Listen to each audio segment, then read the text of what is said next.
So people really hate Ubisoft now, and anytime Ubisoft's brand puts out a game, it's a serious red flag for the fans. Any game that they put out is received with serious skepticism because of many different reasons, and with Assassin's Creed coming out at the end of the year, they're getting a ton of backlash, specifically over the pricing for the game. But before we get into all that, here's everything that Ubisoft has been doing leading up to this point that has garnished them so much hate from their fans. One of the main things that's been pissing people off over the years is repetitive game design. This includes Far Cry, Assassin's Creed, and the Tom Clancy series, with numerous icons and similar mission structures across different games. Secondly, microtransactions and monetizations. This includes in-game stores showing purchasable items, currency packs, or cosmetic items available for real money, meaning you could just buy the things that you want instead of actually working towards earning them. There's a lot of quality control issues, notorious bugs and graphical glitches in Assassin's Creed Unity specifically, missing faces of characters or things that are just stuck in the environment that essentially take you out of the game. But on top of all that, there's been a lot of corporate practices and ethic dilemmas, which we're not going to really get into, but it sounds like they don't treat their workers that great. Moving on to Assassin's Creed. The first red flag that the fans are seeing is the main character.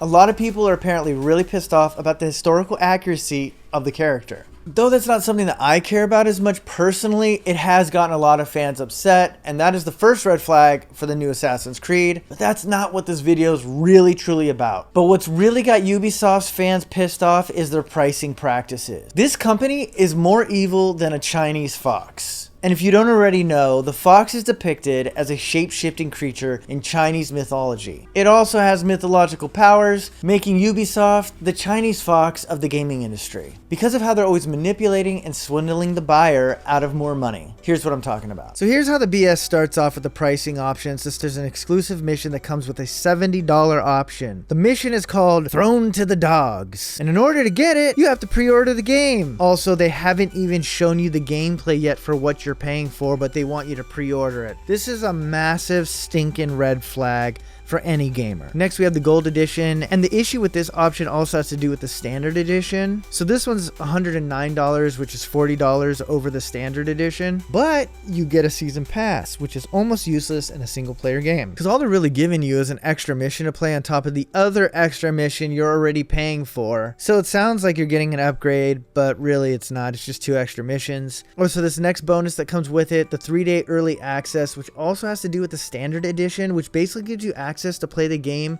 the day that it comes out. So if you get the standard version, you're gonna play the game 3 days later than the actual release date. What kind of fucking pigeon popper shit is that? They're really smacking the customer around when they do BS like this. But the sickest of all is the unlimited edition. When you get the unlimited pack, there's an add-on, which is a pay-to-play elements and cosmetics. To be clear, you're paying for things instead of foraging for berries in the woods and looking for gems in crates hidden amongst the map. So like, diehard players are pissed off about this, though I will say it's a little bit understandable for some people that are older, that don't have all the time that younger people have to be doing all this foraging to get elements for upgrades in the game. But the fact that some greedy bastard is rubbing his hands together at the top saying make them pay for it then is what's really pissing people off. They should have a I'm too old for this shit option, and you could just get the item instead of have to look for it. You shouldn't have to pay for it. And then finally, they have their stinky subscription option, which to me is the best option of all. Just pay the $17 or $18 it's going to cost you, play the game in a month,